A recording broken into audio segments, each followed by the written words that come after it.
to instinctively take personal responsibility for themselves and their families eventually realize that being atomized, rootless cosmopolitans inhibits their ability to exercise their willpower. Male agency naturally leads into the creation of a patriarchy. Raise your sons to be strong, masculine, and dominant. Raise your daughters to be soft, feminine, and submissive. The bad behavior that we see from women today is simply a rebellion against men's failure to benevolently dominate them. The failure of Western society is a failure to maintain the patriarchy.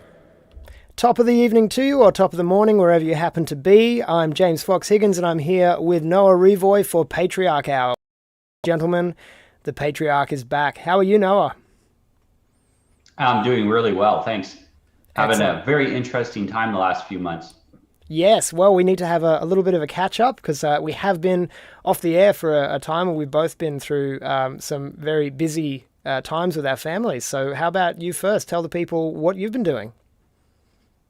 So 4 months ago, I was blessed with twin boys, and they're coming along nicely, growing like crazy, like little weeds. It's a lot of fun. It's interesting. They're identical twins, but you can tell they have different personalities right off the bat. So it's very cute having them around. I'm taking care of them with my wife. Since I work from home, I get a chance to spend a lot more time with them than other fathers, and it's wonderful to walk in the room and see their faces light up and them start to coo and call to me and reach out and stuff like that. And lots of time spent talking to them, looking into their face. It's been a really wonderful 4 months. And as you'll know from you'll know from your 7-year-old that boys don't love anyone quite like they love their father. Yeah, and it's amazing because for the last 4 months I've looked at, like, should I make another Patriarch Hour show, or should I spend the next hour looking at my kids? And sorry, but the kids were winning every time. But now they're at a point where I'm going to have to balance back out again. That's right. We do have a civilization to rescue, and obviously you're doing your part as far as the breeding goes. That's fantastic news. And I remember when your wife was pregnant, there was a period where you thought it was girls. There might have been a misread of the scans or something, but you were anticipating a pair of twin girls. And girls are great. We love girls, and girls are good to have. But to have a little army of men growing up around you is pretty exciting. Yeah, and I think it's really good for the oldest one because he's going to have a couple of younger brothers to lead. He's going to get a chance to practice being a leader. And the younger kids are going to have that older brother that they can learn from and they can emulate. You can learn a lot from your father, but if you have an older sibling, an older male sibling, or an older cousin, it helps because they're not so far ahead of you that it seems impossible to keep up with them. And so it's really good for them to have that. And that's good to hear too, because there's quite a gap between your first son and your twins now, and I think that's a good point to make. I have an 8-year-old and a 4-year-old son, and at the moment my older son is very stoked that he's twice his brother's age. It's the only time in his life that he's going to be twice his age, but I witness the gap between them every day. However, being at home with us, homeschooled by me and my wife, and like you, I work from home. I'm here pretty much all the time. They get me every day. We hit the gym together. It's fantastic. But, I can see the differences between them in their development. And, I do have to regularly remind my older son to, play appropriately to his younger brother's age, and that he'll get his chance when he sees his mates of his own age to go hard. And, when it comes to the wrestling side of things, my oldest son gets to go as hard as he likes on me. Yeah, well, and it's really good for the young boys to play with the younger boys because they learn how to modulate their power. Yes. And they learn how to lead. And that is really important, that men can lead. And many men, they find themselves 30 years old, they've never led anything. I don't like to use the alpha beta too much. I prefer, there is a place for that, but in a healthy society, it's more leaders and followers. And not everyone can be a leader, and everyone has to be a follower. If you're a Christian man, you follow Jesus Christ. no matter what other leadership position you have in your community. But for the younger boys, they learn to follow. They learn to learn from their brother. The older one, he learns how to teach his younger brothers and how to take care of them and how to be patient. He's learned how to give them bottles and how to hold them properly, and how to, he's even, wants to change the diapers. He needs some help with that. But he learns to care. And what he told me was, he says, I'm learning how I'm going to take care of my children. Fantastic. And so it's preparing him for his future. I think if you want grandkids, you have to raise your children in an environment where you remind them how much pleasure raising children can give you. And I think this is like it's a terrible burden, they're not going to want to have their own kids. That's right. And that's what is being signaled to a lot of children, particularly of our generation, maybe less so to the next generation because we're waking up. But our parents' generation really signaled to us that it was too much, being parents to us, and that, we needed to go off to school, and we're being raised by other people in this really unnatural environment where we're with people who are exactly the same age as us. So we don't get to learn any of that hierarchy. We don't get to learn to modulate, as you put it.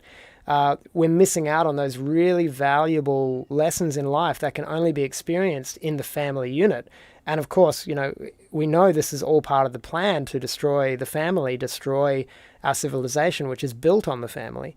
And so it's taking, I guess, men like us and our wonderful wives to wake up and realize that we should be raising our own children. And that's how we really have the most impact on the future. There are other things we can do. Obviously, these conversations are important, and welcome to everyone watching and those who are in the chats. Feel free to drop your thoughts in as we go. We're seeing you there, and we'll include your thoughts if we feel they're contributing well to the conversation. But yeah, apart from speaking the truth and sharing these ideas, having babies, raising them yourself, and fathers being there for your sons is a crucial step in rebuilding the patriarchy, which is our topic for the day, isn't it? Yes, absolutely. And I think a big part of rebuilding the patriarchy is understanding it and framing it from the right position. If you're going to watch this video, I assume you've probably seen some of the ones we did before that explains what the patriarchy is, because there's been a lot of effort put to slander the concept of patriarchy and downplay it as if it was something evil. And in our earlier videos, we explained what it is. The other thing, even people who understand what the patriarchy is, even myself, I sometimes forget that it's not, we say the patriarchy. It's not the patriarchy. It is millions of small overlapping patriarchies, kind of like the scales on a fish or on a plate of armor. And each patriarchy with the father of a family who may have his father still over the head of the entire family. And there's this overlap. And, your wife comes from another family where she has her father. And so the patriarchies overlap, interlock with each other. And that forms the hard protective outer shell of society. And in the middle there is the matriarchy, the soft gooey center, you could say, of society that has the job of caring for the needs of the children and the older people and those that need help. And keeping us from getting too hard as well, giving us a soft place to land so that we don't go full hardcore. Exactly, and that's why I liken it to scales, because there is some flexibility in scales. They're protective and they're hard, but they have to work together. It's not one scale that protects you. It's that scale mail, the links in a chain mail type thing. They work together and they protect each other. And when the patriarchy was undermined, it was undermined everywhere all at once. It was undermined in its weakest spots. And then one after the other, those scales are broken away until there was none left. And to rebuild it, we have to start at the human level. We have to start at the level of the individual man, preparing himself to then start his own family, to create his own link, his own scale in that chain mail, and then start to link up with other men. And this is if you want to work at rebuilding the patriarchy, you don't have to wait for other men to join you. You don't have to wait for the government to change the laws. You have to start working on yourself first and start creating your part of the patriarchy. And it'll eventually link up with others as other men do the same as you. Yeah, that's a great analogy. I have never heard it put that way, but scales and I think of chainmail because I like to imagine our crusaders that we have pictured behind us here on the stream. But it's absolutely right. It's we're links in a much bigger chain called civilization, and it takes individual men leading families as we're attempting to do the best we can, and us working together in kinship, in brotherhood, and bringing those scales or those links in the chain together over time by bringing our families together through our children. Obviously, your sons and my sons are the end of the chain if we only have sons for our families as far as linking together, but we'll find other great families who have daughters, and we'll hopefully encourage our boys. We talked about in a previous episode the virtues of arranged marriage, being that the family is involved in the guidance of the children and that we don't atomize each generation in the way that the boomers really did and that our parents' generation sort of, they took the freedom pill and they said, do what you feel, do whatever feels good, find the partner who you like. And they abdicated their leadership. And this has been a real awakening for me, is that, the original sin of man is often dumped on Eve's shoulders because she took the fruit from the tree and ate it. But it wasn't her sin first. It was Adam's abdication of leadership. He failed to protect his wife from the corrupting force of the serpent. He failed to intervene as a man should and curtail his wife's appetites to ensure the future of Eden. And so as men, it's really important that we don't abdicate leadership, and that we are involved in the lives of our children in a loving, benevolent, and strong way. But as you rightly put just before, it begins with us, and it's self-development, developing our own agency that really makes the biggest difference. And there are a number of ways we can do that. You and I have both been working on that in our own lives. A lot of the men we know are working on it, and we're encouraging them to. Physicality has been a massive, massive shift for me to finally awaken to the fact that the body that I exist in is not just some appendage dragged around behind my head, but it is me. I am my body. My body, spirit, and mind all exist as one in that beautiful triune nature that we've been given. And so if I'm ignoring my body and I'm not developing it to be the best it can be, the strongest it can be, the fittest it can be, then I cannot possibly be the best father I can be for my sons. And I've seen the shift, and in my family, and there's lots of peripheral benefits as well to getting really fit and developing my body. And then, of course, the mental tools, which we'll talk about tonight. Why don't you lead us into that? How do we begin to develop our minds? What concepts do we need to get our heads around to recognize what's happened to the old patriarchy and how to rebuild a new one that's even better? So if we're going to build a new patriarchy, we want to take the best from the old patriarchy, but we also want to understand how it was undermined so that we don't make the same mistakes that our ancestors made. So the old patriarchies were created for a specific period in time. And as situations changed and new threats came up, they weren't able to adapt and deal with it. And the biggest threat that they faced was something called GSRRM. It's a psychological tool set that undermines society. Now, we often talk about the cultural Marxist or the postmodernist or something like this undermining of society, but very few people actually talk about how it was done. It's kind of like people talking about a house, but they have no concept of what a hammer is, and they have no concept of what nails are and what the pieces of wood that went up to build the house are. So the tools that were used to undermine Western society are the GSRRM, that, the gossiping, the slandering, the shaming, the rallying, and all of these tools. We don't need to go too deep into that because that would be a 3-hour discussion by itself, but we need to understand what that is. And if someone wants to, know more about it, go look at my feed on Twitter. That's at Noah Revoy, and I have all of the information there of what it is. There's a graphic. You're probably putting that up right now. Yeah, I'll bring it up. And that graphic explains what it is. You need to understand what tools were used to undermine our grandfather's patriarchy. It wasn't undermined in our parents' generation. It was already pretty much destroyed by then. It's our grandfather's generation where it was undermined, really. Now, And if we understand how that worked. This list was a huge. I mean, the list has expanded since the original coinage of GSRRM, and I'll read through the list, though we won't get into every point, but it's worth pointing them out because once I started reading Kurt's work, this is Kurt Doolittle from the Proprietarian Institute, and started getting my head around it.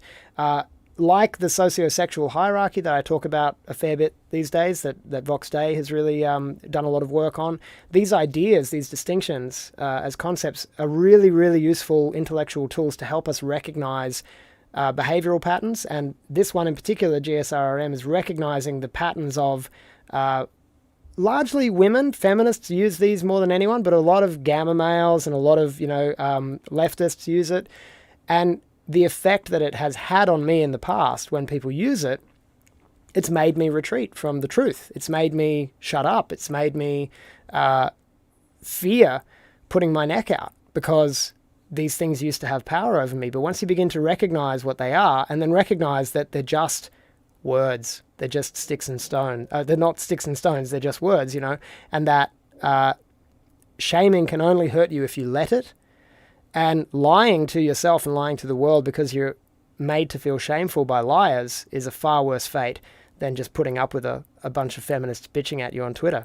So here's the list. It's the full list as it currently stands, probably going to be expanded as the distinctions are... I think straw manning is going to be added if it's not already there. I think it's going to end up getting added as well. Yeah, cool. So we've got disapproving, outraging, ridiculing, shaming, moralizing, psychologizing, denying, rallying, gossiping, propagandizing, undermining, and reputation destruction. And these are powerful tools if you don't have, I guess, the worldly means and the psychological means to protect yourself against them. But understanding them is the first step. The big one for me was moralizing, because I've always considered myself to be a very, morally centered person. Somebody who wants to do right, wants to do the right thing and the good thing. But the amount of people who are shouting at you from different directions about what's good and what's true and right, in contradiction to each other, in conflict, using that against me. It's not right for you to say these things. It's not right for you to make these observations.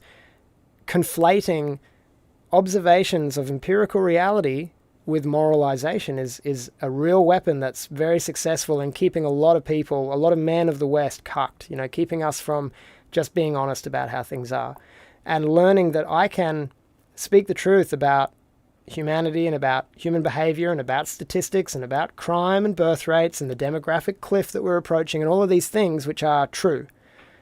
They're neither good nor bad. They're not moral issues. They're issues of truth. And once we can separate those things, then we can decide what is the moral action to take here. And that's been a very powerful learning. Truth is not morally correct or not, or is not moral or immoral. However, lies are always immoral. Yeah, speaking the truth is a moral action, but what is true is not a question of morality. Yes, exactly. It's either true or false, and it's a fine distinction to make until you really sit with it for a while. A lot of our people get it, thanks to the work of Kurt and thanks to what you've been doing and people like Vox Day and hopefully, thanks to me, if I've helped some people to understand these things too. We're sharing these ideas around because men being able to speak the truth and not be hurt when they're morally shamed by liars and frauds and the destroyers of the West, that's a huge power. That's a huge arrow to put in our quiver. And, I've talked to people who said, oh, these things are so ingrained into the psyche. These, by the way, the GSRM doesn't work on entire groups of people. If you take a look at it, you can't shame entire groups of people where they just have no shame. You can't moralize groups of people that believe that believe in moral relativity. Okay, this is a tool that works against mostly against white Western European men. It's what it was designed to undermine was our patriarchy in particular, and it's very, very effective at that. It's because we had a culture of high levels of cooperation, high levels of trust. If someone shamed us in our culture, they probably had our best interests at heart, and so maybe we should listen to it.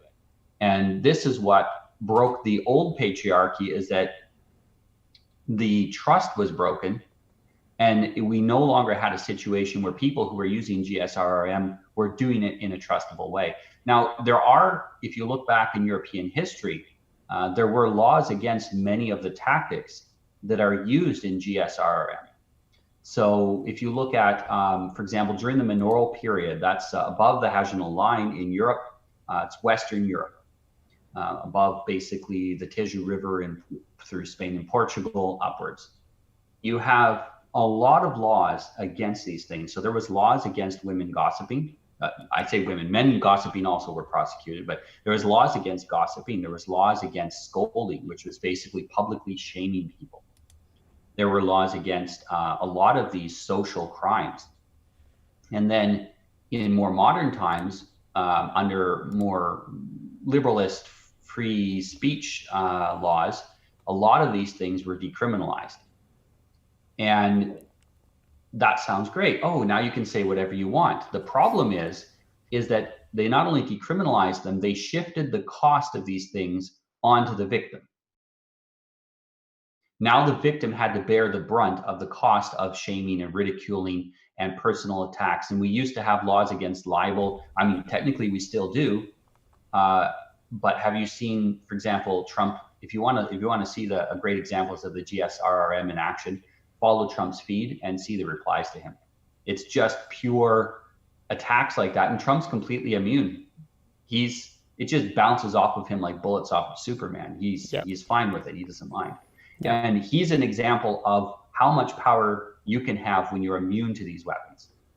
People who use GSRM only have GSRM to use. They don't have another weapon. If they did, they'd use that. That's all they use. We've actually got a really awesome example of GSRRM happening in the chats right now, which I think we should use as a real-time example. So welcome to everyone in the chats. We've got a few old faces here. Welcome Nathan and James Pyrich. Welcome to Peter V, who seem to recall in the past, but I'm not totally sure. And to Mad Free Speak. We've also got Richo8181, who has decided that we owe him a shout-out. And because we've been talking to each other all this time, he's been attempting to shame us in the chats by saying, read the chats, hurry up and read the chats. And so I made a quick comment to him before and just said, say something worth reading and we'll read it out. I didn't think it was going to happen, but now he's having a big-ass pout and saying, try to tell he has chat problems when he attacks his fans. And he said, well, this was another great comment here. He said, I've been here, where is it? I can't see it now, but he said something about, I've been following you since you were, you had 500 subscribers. Okay, good to see that you're attacking your fans now. It's like, this is a really weird way to get involved in the chat, because he's trying to shame us into including him in the conversation instead of contributing to it.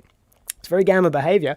I don't know if this guy's gamma. I don't know this guy at all, in fact, and I hope he can be a positive contributor to the conversation, but the attempt to shame us has, allowed us to bring him into the conversation, because it's an example of people trying to control you with shaming tactics instead of productive, truthful contributions to a conversation. So, Richo, hi, g'day, welcome to the chats, and, cut it out. I guarantee you, if someone in the chat brings up something of value, see, this is the thing is, the people who use GSRRM don't have value to add to a conversation, because you can get attention and traction and power, and you can get influence over people by adding value to their lives. That's reciprocal. I add value to your life, you add value to mine, so we agreed to show up at the same time when we could have been doing other things and talk to each other about this. This is mutual, this is reciprocal. But when you don't have value to add, you resort to these, basically you can't fight, so you throw dirt in their eyes. It's the psychological, I talk about men are physical super predators. Women and gamma males who imitate their style are social super predators. They're excellent at using social tools to manipulate people and get what they want. And that, we understand as men that we have to protect ourselves against physical danger and protect our communities as well against physical predators. We have to do the same with social predators. We cannot allow them to destroy and undermine our community. And the first, as we're doing now, is exposing their tactics. That's the first step. That's right. And so, I'll say to Rich, if he's brave enough and man enough to stay here and be part of the chats, would love to hear his thoughts on any of the content of our conversation, would love to hear some reflections on his own behavior. But if he's going to keep this same game up, he's just going to get banned, because this is what we do as men of agency, as men of the West, as patriarchs, is we don't allow social super predators to lurk in our midst. We create tribes and communities that exclude these kinds of people if they continue this behavior. Maybe he won't. I hope he doesn't. Yeah, we sometimes people are just having a bad day, and so I've had talked to a lot of even my clients who said, I was a gamma at one point. They say I was a gamma, and I realized I hated other gammas because it irritated me, and when I realized it in myself, I've worked hard to get it out. But sometimes if you're having a bad day, that can still pop up. That's why it's important to recognize that in ourselves. And, either we're going to kill the gamma within ourselves or somebody else is going to do it. And it's not going to work nicely when someone else does it. We're not going to enjoy that experience too much. And right it's now, important. we live in a world where the on. gammas are protected by society. Yeah. Right now, we live in a world where the gammas are protected by society, but that's an aberrant blip in history. Throughout most of history, gammas got the crap kicked out of them on a regular basis because people wouldn't tolerate them. They were kicked out of society. Yeah, and you can see examples of it throughout literature. It's a really the labels that we've given it these days. I'm not sure if the whole thing began with Vox Day, but he's really expanded our understanding of the taxonomy of it with his work over the last few years, which has been great. But these are new labels for very old ideas. I believe, I think it was Nietzsche wrote about gamma males and referred to them as spiders.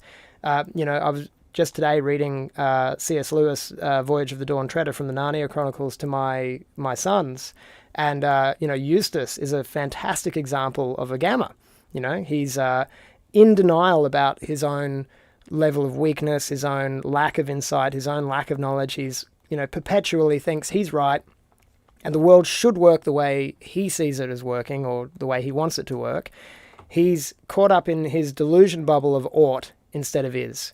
And it makes him an incredibly insufferable character, but he gets the shit kicked out of him through his adventure, and that's how he learns. And this is what we need to do with gamma behavior when we see it, whether it's here in the chats or whether it's with people in our own lives. If we want to give men of the West who are suffering from the affliction of a feminized upbringing, from an outsourced upbringing to schools raised by predominantly women who do not understand men and boys and what we need, and our contributions to this civilization of the past, if we want to help men to be free of that, we need to shame them and ridicule them back and show that we're impervious to their shaming and ridiculing to the point where they learn to stop doing it. And then they could become very productive members of society. Gammas can become deltas if they begin to stop lying about themselves, stop lying about the world, work on their own behavior, and develop their agency.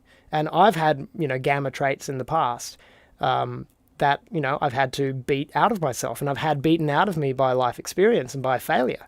But the gamma who's fully immersed in his gammitude does not learn from his mistakes because he lies to himself about why he failed. It's the world that's making him fail. He's the secret king, and any failure on his part is actually just because of injustice and because the world has come against him. It's a kind of madness that I hope we can cure some men of.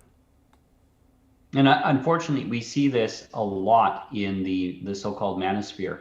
There are a lot of these secret kings, a lot of these, there are men that, I'd start a family, except all women are evil. And, the court system and this and that and the other thing. Yeah. And then you have other men that, I live in the same world they live in. None of those things are stopping me from getting married and having a bunch of kids. None of those things are stopping you. Yes, they do modify our decisions. Of course, we're more careful. We're more cautious. We make sure that we marry women where that's not going to be a problem. But we don't look for excuses why we can't move forward in life. And those excuses are a repetition of that sin of Adam that I mentioned before, the abdication of responsibility. She did it. She gave me the fruit. Like the most cowardly act in the beginning of the Bible from the first man. God damn it, Adam! Don't blame your wife. You could have stopped her. And And I it's want to ask you an interesting question. So Adam and Eve, the two most healthiest human beings in history, in the Garden of Eden for an undetermined period of time, no children. Adam was abdicating his responsibilities in more ways than one. He was not setting up house with Eve, or they would have had kids. Think about it. Yeah, They it's would not have had entirely clear if God the most wanted them fertile to. woman in history. Yeah. It's not entirely clear whether God wanted them to have children or not, because it seems as though things were going according to plan. Things were perfect until that sin, of the fruit of knowledge being eaten. But you mentioned that it's an indeterminate amount of time. I suspect it probably wasn't as long as people think. I suspect they might have been teenagers. They might have been quite young when the first sin was committed and it all fell apart, because it doesn't even talk about how many days they lived on the earth until after they've had children, and of course, for all his sin and for all his failure, we do have to give due credit to our original ancestor of Adam. He did knock her up in the end and produced many children, and we're here to as a result of that. So he made good as best he could in a fallen world. But it's that abdication of responsibility that men we are drawn to, out of I guess temptation to sin, out of the devil's influence on us, however you want to put it, and more Well, so a lack in of this. agency as well. Well, that's it. That's the manifestation of it. Is that when we abdicate responsibility, we surrender our agency. We surrender our sovereignty. You could put it that way. When we take responsibility for our families, when we do the Christ-like thing, which is even pay the price for our children, pay the price for our wives. Take responsibility for the people who we have made our family, and be the spiritual head of the house. That is when we are beginning to develop our agency, and with it our sovereignty. And when enough men do that in concert with each other, in coming back to the scales or the links in the chain, then we have a civilization. And this is the Christendom that has been lost, that we're going to rebuild. Absolutely. Yeah, and the big part of this is going to be training men in agency. There are specific things you can do to build up your ability to control your thoughts, your emotions, your actions. They've done a lot of tests with rats, and rats, of course, animals don't really have agency, but they can test how brains interrupt signals. So if you put a piece of food in front of an animal, they'll immediately eat it usually, especially a tame animal that doesn't have fear that it's a trick. If you put the cheese in front of the rat wants to eat it. If you put the cheese in front of the rat, and when he goes to eat it, you give him a little shock. He says, okay, I have to wait. Let's see what's going to happen. And you say, okay, until I give you this signal, until the light goes on, you can't eat the food. If you eat the food before the light goes on, you get a shock. Now he starts to interrupt that signal in his brain that says, eat food now. And he says, no, I have to wait till the condition is correct before I do the thing. And that actually creates new circuits in the brain to interrupt the instinct of the animal to eat. So as humans, we have instincts. I mean, you see a beautiful woman, you have an instinct. You see tasty food. You see a nice cake on the table. Your instinct as a human is to eat it until you're stuffed, or probably the whole cake. You'll eat the whole cake if you can. But there should be something inside of you that interrupts that instinct and says, if I eat that much cake, I'm going to get sick. I'm going to get fat. Excuse me. I'm going to have a long-term negative repercussion for that decision. And so we learn to interrupt our instincts. We learn to control our mind. We learn to exist at a higher level. There are many, many people. We learned about this recently. I'm sorry about that. I thought I had my phone off. There are many, many people that don't have, they're probably trying to phone my wife. Just a second. No worries. Yeah, well, I know that Put it on mute. my instinct, one of my instincts through life has been to be physically lazy, and it was something, I think in a way, my parents might have done me a slight disservice in reinforcing that, because I've really learnt as in becoming a parent and seeing my sons grow that we speak the program into our we program our children with what we say to them and what we tell them they are. And my parents used to sort of laugh and make a joke of how quickly I got tired. And I have this particular memory. We lived on this hillside, with paddocks in South Australia when I was growing up, and we'd go down to the creek for an adventure. But then when we'd walk back to the house, I would get puffed and go, "Oh, I'm too tired. Somebody carry me." And my parents would sort of play along, and they'd mollycoddle me a bit, and sometimes my dad would carry me, and sometimes I'd have to walk. But they always kind of fed the laziness and the weakness with their humoring it. And so I made when we moved back to the place where we are now, there's a walk from my house to my studio, and there's a hillside. And when my boys come back from the gym with me, my little guy who's 4, he said, "Oh, I'm too tired to walk up the hill." It's the first time I've ever heard him say that. And I said, "Yeah, son, but you do it now, and next time it'll be easier because you're going to get strong." And I tell you what, I just said that to him once, and he powered up the hill. And now every day when we walk back, I see him feeling physically tired, and then he marches and he's like, "I'm getting strong. I'm getting stronger. It feels good, So the programming works. And so, yeah, for me, having to fight against the programming that my early childhood experience gave me to be physically lazy, which was going to send me to an early grave, there's been a change in me because I've grabbed my life by the balls, applied my agency, and started working out. And I've learned to love the pain of exercise. That's been a huge, huge turning point for me, is loving the pain.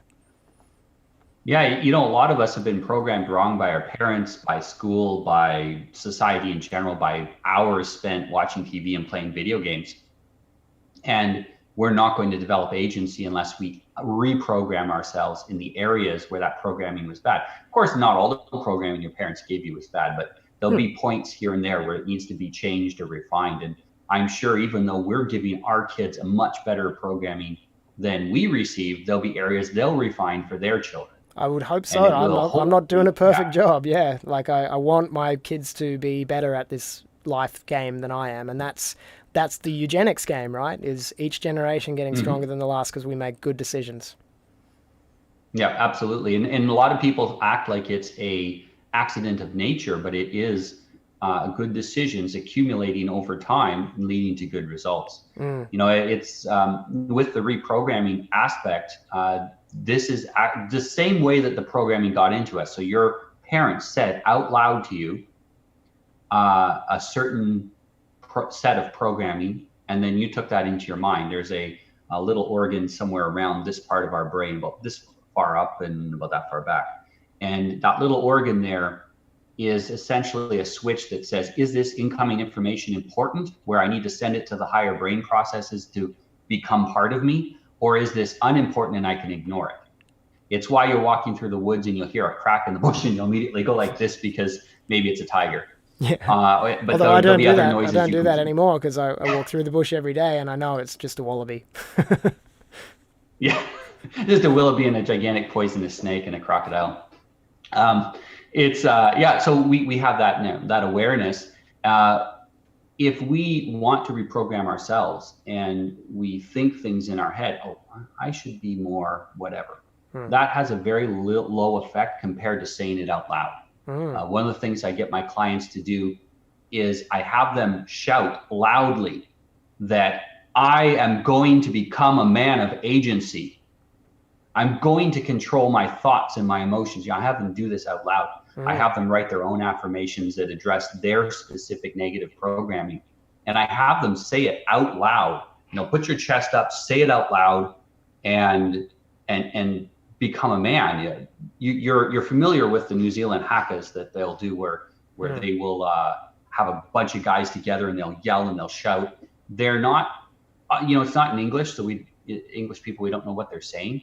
But what they're shouting is programming to say, I am a strong warrior. I will not lose this fight.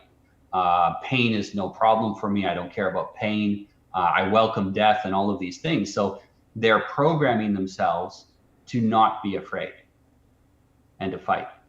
Yep. We can program ourselves to do anything we want. It's very powerful in our ability to change who we are. Even the Bible talks about this. It says to put off the old personality and put on the new personality that conforms to Christ. So if you're a Christian, you have to believe in the ability to change your personality and to adjust it in a way that fits a life that you're trying to create. And so it's this reprogramming, the teaching of agency, the putting you in charge of your programming is a very powerful tool for men in the rebuilding of the patriarchy. Absolutely. So that's our second step in the methods to rebuild the patriarchy in a stronger and hopefully everlasting form. And for those of you out there who are watching and would like help to develop your agency, obviously check out all our other Patriarch Hour episodes. This is our 5th episode tonight. We've done 4 previously, all of which have very helpful information. These are probably the most information and ideas packed shows on Rational Rise. I think we've covered a lot of ground in a very short amount of time. But also get in touch with Noah. You'll find him on Twitter. You'll find him on Facebook. But Noah at Noah Revoy, is that the Twitter account to contact you? Yeah, at Noah Revoy. Yeah, yes. At Noah Revoy. You can find me on Twitter. Message me, and you can also find my website smv4k.com. And I have a course about agency, and I'm about to release an updated version to the course, which is more complete. And that's you'll go through that, and in 12 weeks, you learn to have agency. You learn all the tools you need to reprogram yourself and get total control over your life. Yep, fantastic. So I highly recommend people get in touch with Noah to check those out. And another great way to develop and I guess test one's agency is our third step in the 4 steps, which is to help men to form tribes and ourselves to form tribes. And I guess, we have our virtual tribes, but I think it's also crucially important to have geographically local tribes. Find the men among your neighborhood, the men in your local area who you can train with, who you can talk ideas with, who you can talk honestly about civilization, agency, feminism, the socio-sexual hierarchy, all of these things. You've got to have men around you who you can rely on. I think that's going to be crucially important in the future. Absolutely. And, we've been tricked in the 20th century into thinking that we are hyper individualistic. We don't need other people. We're not connected with our ancestors and with our neighbors and with anyone else. And we just exist as this dot in the middle of the ocean of history. But the reality is that people who exist like that are irrelevant. They're not connected with society. They're not connected with each other. We need to stand shoulder to shoulder with our brothers. We need to recognize that we are part of a long chain that goes back in history to our ancestors, to the first man, and forward through our sons into eternity. And we are part of that in a historical frontwards, backwards, but we also have side to side horizontally with other men who have similar compatible goals to us. And we need to link up with these men. That's how chain mail works. It's not just a chain. It goes sideways as well. The chains link together into a mesh, into a network.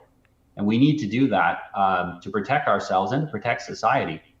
If we're one man alone in the middle of a field in a windstorm, we're weak. If you have a forest in the middle of a windstorm, the trees support each other and they break the breeze from each other so that they don't get knocked over by the full force of the wind. And we need other men.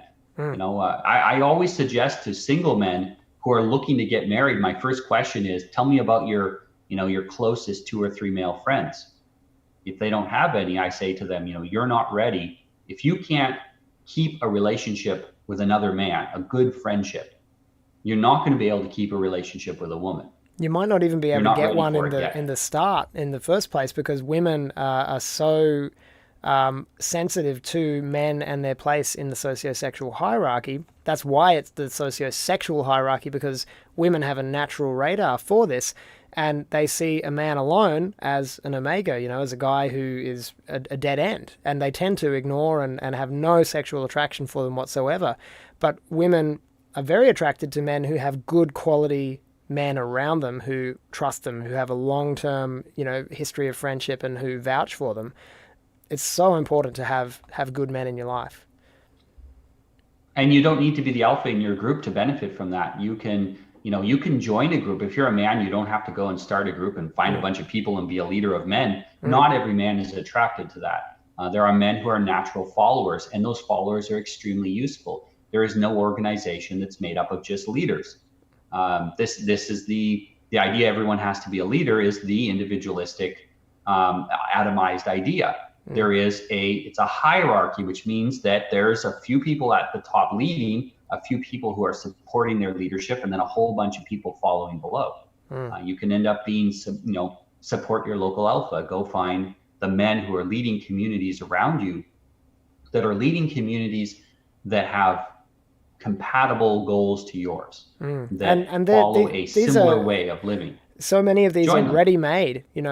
We in our modern Western civilization, they're a stone's throw away from most people who live near a built-up town.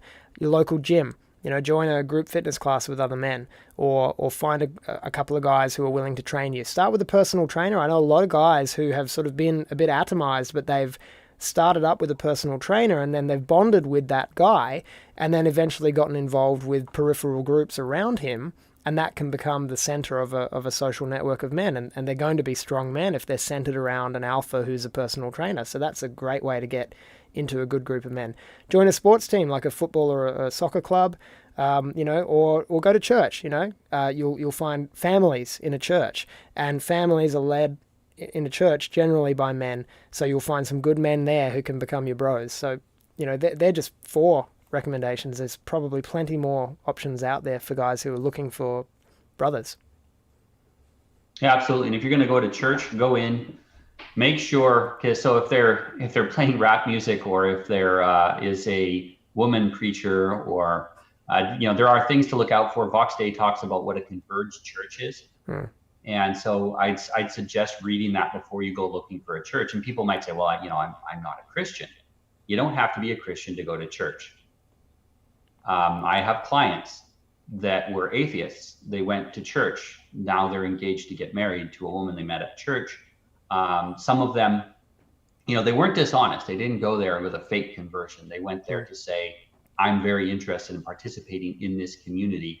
And the community, of course, you want a church that doesn't make it easy to get in. If it's easy to join, that means they have very low standards. If it's difficult to join, they have high standards. In fact, any organization that you go to, you want it to be somewhat difficult. You get a personal trainer, you've got to put time and money into that relationship. Right away, there is a barrier to entry. That keeps out the worst quality people. Anytime you're looking for a group, look for where there's a barrier to entry. A dojo is a fantastic example of that. When I was in my 20s, I started training in Iaido, and it was I had been with this girl since I was a teenager, and we were living together, and I basically spent all my time with this girl and who I was living with, and it wasn't a very happy existence for me. But things really radically began to change when I joined an Iaido dojo and started training with swords with other men, and they were men who were nothing like me. I was the only musician there. I was the only creative type there.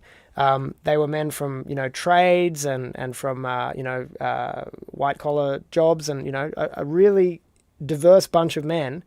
But I came in at the bottom of a hierarchy, and I had to humble myself and work my way up to being respected. Enough to be able to train with the higher, the more senior members of the dojo, and to eventually be able to compete in taikais with them. So to humble yourself in a group like that, where there is an established hierarchy, a dojo is a great place for that. And, any martial art will be very similar. There'll be an established hierarchy that you have to step into. And as you say, you have to invest, put skin in the game, and demonstrate to the other men that you're trustworthy and going to work hard and not going to flake out after 2 or 3 goes. And then you've got yourself a tribe. Yeah, and it gives you an opportunity to earn respect. So nowadays, you'll hear a lot of false narratives that everyone deserves to be respected.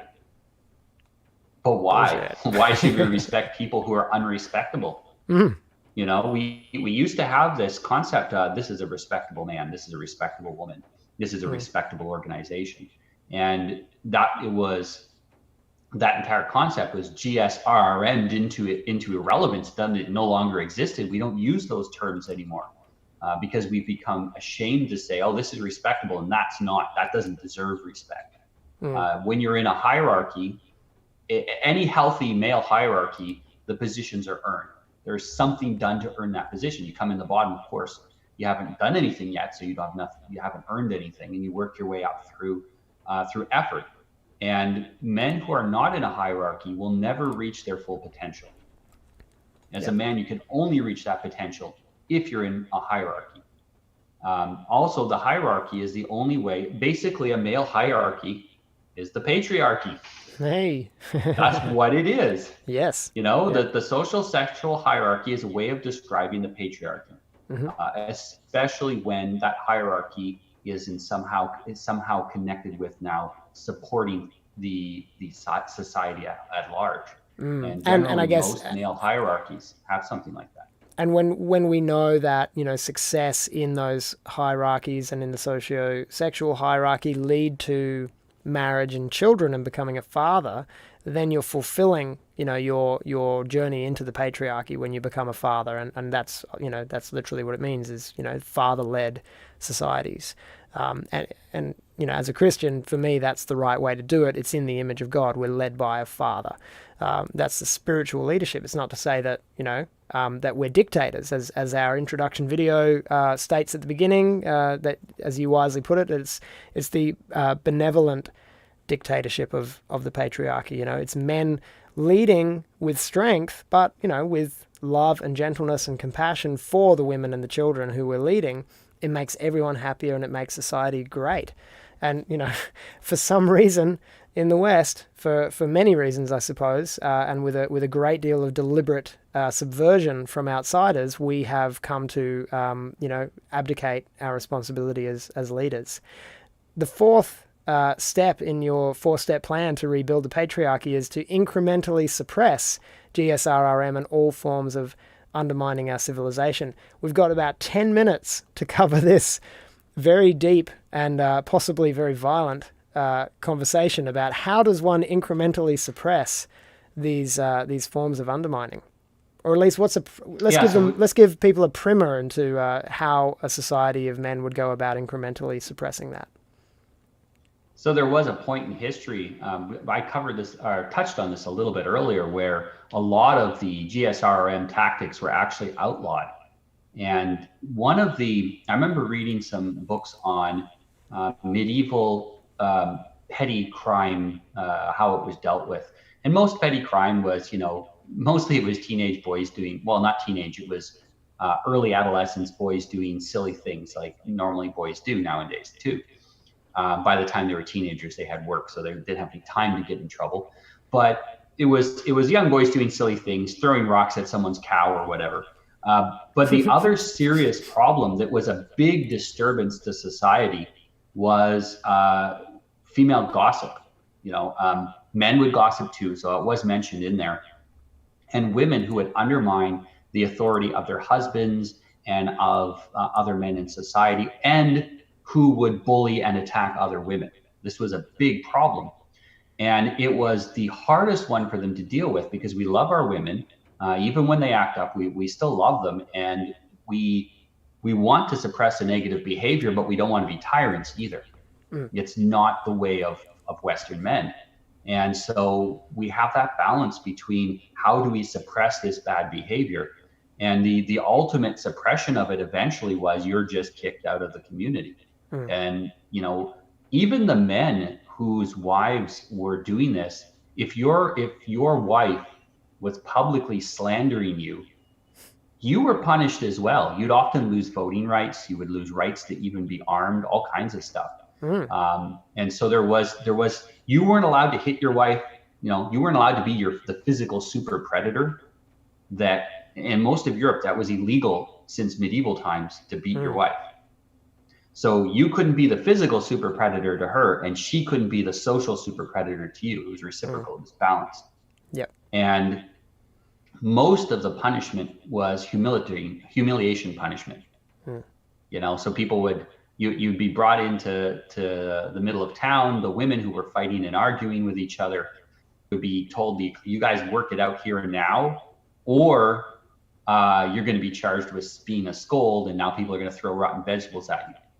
You know, there was these are the kind of, you know, and they're gonna mock you. They're gonna GSRM you for GSRMing everybody else. So that was an acceptable response.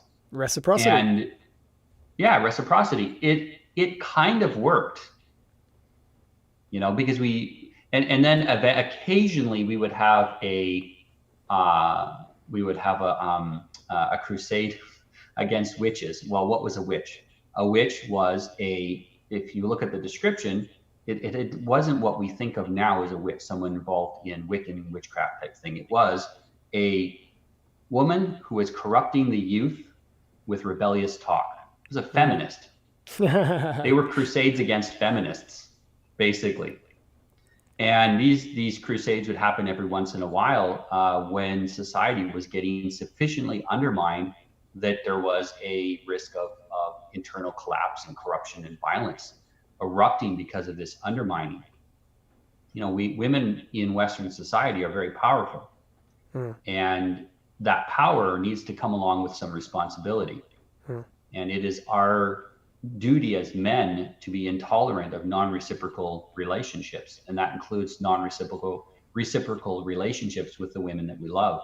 And so, of course, it starts with not choosing a wife who uses GSRRM as her tactic to manipulate men around her. You know, if you're dating, watch out for the woman you're dating. Does she use these tactics? Maybe she doesn't use them on you, but she uses them on her father or her brothers or other men, or she has a history of using them. If you are married and you have children, make sure your daughters learn not to use that. So we're suppressing it at the family level. That we will have to, as a society, re-implement laws and punishments against these kind of society undermining elements. And this is very uncomfortable. And if you're watching this and you feel uncomfortable, that's because you have been GSRRM'd and you're feeling the shame effect of that in you. If you said this to your great-great-grandfather, he would say, well, obviously, why did we take those laws away? Yeah. You know, he would think we were crazy for not suppressing that. Now, you mentioned this before, we suppressed the violent super predators in our communities. We still pretty much do that to a certain extent. And at the same time, we invite them in, you know, with our open borders. Yeah, we invite new ones in from the third world while we suppress our own. Yeah. Have to do the same thing with and this is not only women. There are a lot of men who use GSRM. We talked about the gamma men. We have to suppress those tactics from our society. It will mean kicking people out of society. It might mean deporting people who undermine our countries. Now, right now, we look at that and go, oh, you're a totalitarian. You're some sort of a fascist. Well, sure. That's just more GSRRM. Yeah. Well, that's just more GSRRM to get us to shut up. How dare you have an opinion? I'll call you a bunch of names I've been programmed. And they hope that we're still programmed to be terribly afraid of being called those things. Whereas, you know, as my response just then is these days when I hear that, I just go, well, does it work or not? You know, like I'm more interested in outcomes than you know, whether it feels good to be labeled something. Like, let's talk about what will actually work and make civilization better and stronger. You know, call me what you want. I don't care anymore. Anyone who is imposing a cost on other people or on the commons through GSRRM will have to be suppressed. And we say incrementally suppressed. So you know, you don't go right to chopping the heads off. You start at using GSRRM back at them to get them to recognize that their behavior is inappropriate. Hey, sometimes it's as simple as just blocking someone from the chats, you know, block them from the chats. Exactly. Don't answer their emails and feel that you have to answer every accusation that's laid upon you. You know, that's just in the virtual world. Yeah, blocking their ability to touch your mind and heart by becoming immune to that kind of manipulation. And it will incrementally increase over time, and it will increase as the new patriarchy increases in size and power and strength. Our ability to suppress this will incrementally increase. I don't know the exact solutions. It probably won't happen in my lifetime where the patriarchy is sufficiently strong to fully suppress this kind of behavior. but it'll certainly happen in my son's or grandson's time. Yeah. And we need to make sure our sons understand that they should not tolerate this. We shouldn't leave this. The other thing we shouldn't do is I've had a lot of men say to me, well, it's mostly women who use GSRRM, so it's women that have to police it. Okay, Adam. That's an abdication of our responsibility. Yeah. Yeah. That's an abdication of our responsibility as men to protect women. Many women, I released a video about this recently. Many women are bullied and manipulated and defrauded into following a lifestyle and a course of life that makes them very unhappy. Women are naturally very agreeable. The most agreeable, feminine, soft, gentle, beautiful women that we have. We don't want to send them out to battle against the ugly, battle-hardened, grumpy feminists who have nothing else to do but fight and undermine society. The good women, they got husbands and kids to look after, and parents and grandparents. They don't have time to fight feminists. That's our job as men. Yeah. Well, a lot of the Catholic gropers are saying these days that the internet is an extension of the public square, and the Bible's very clear that women should be silent in the public square. So let's get women off the internet. That might be a good start. I think it would be good for their psychological health. We've seen a lot of reports that being on social media is damaging for everybody, but especially for women. Absolutely. Not only are women social super predators, men are physical super predators. Who gets hurt mostly from men is other men. Normally we don't fight women, we fight other men. And so it tends to be men that hurt men. Well, on the social super predator side, it's women mostly hurting women. Well, it's just this giant pipe for GSRRM, isn't it? Because there's no physical immediate danger or consequences, and you can be as gossipy and as shamey as you like on the internet, and that's what people do. It really exacerbates that particular set of behaviors. And I think from what you're saying there as well, it makes me think of the acronym that Vox Day uses. It makes it really easy to remember the 5 pillars of liberalism, which are tolerance. He calls it tepid. Tolerance, equality, progress, inclusivity, and diversity. And what we're seeing is the reality of building a strong civilization is that we as men need to become less tolerant. So we need to develop our intolerance for evil and for lies and for gossip and rallying and shaming. We need to ditch the bullshit idea of equality. It's just nonsense. No one's equal. No one has ever been equal. Yeah, it's a false god. It's total lies. No one has ever been equal. Ever, in any way, to anyone, not even spiritually. I'm not even equal to the man I was a year ago. Even in God's view, this is a lie that's perpetuated in a lot of Christian circles, is this idea of spiritual equality. It's not so. It's very, very clear in the Bible.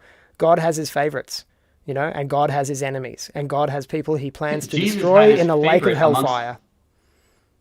Jesus had his favorites from amongst the apostles. That's right. John was the apostle he especially loved. That's right. So there's no equality.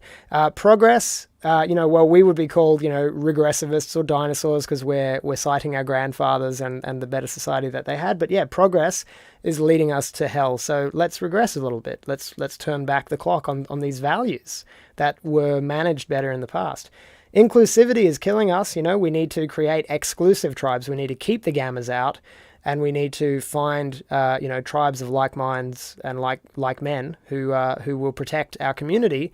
Because if you include everyone, then you're including the vipers who are going to destroy you. And diversity, that's a whole other topic we can talk about another time. Yeah, and it's interesting you mentioned with diversity, our diverse opinions, which diverge significantly from the mainstream leftist opinions, are not welcome in many places. Yeah. So diversity it's code for something else. It's not about diversity of opinion. It's about something else. And like I said, like you said, that can be an entire discussion all of its own. But yeah, we as men, we're going to build our patriarchy. We basically are going to build it against all of those 5 things you mentioned.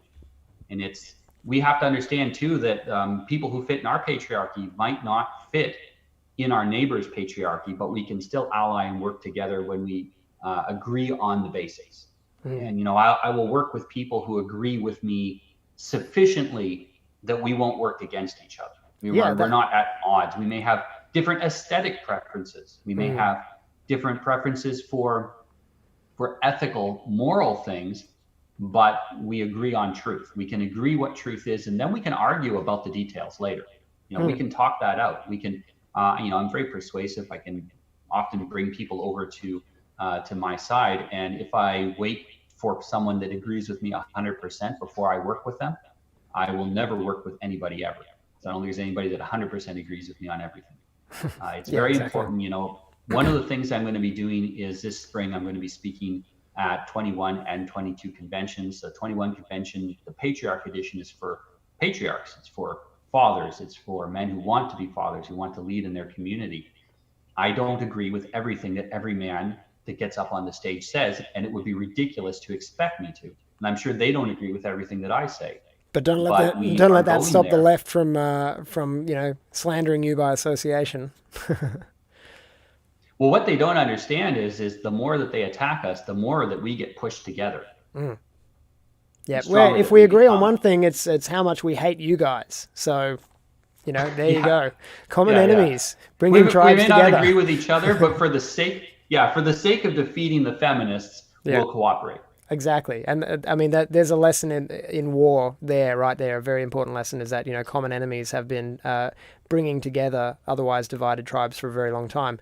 And we have a very powerful common enemy in the culture right now that we, that I'm seeing more and more, these disparate tribes who, as you say, we disagree on superficial things, we disagree on some of the details, but at the end of the day, I don't care if you're Catholic, I don't care if you're Eastern Orthodox, I don't care if you're a pagan.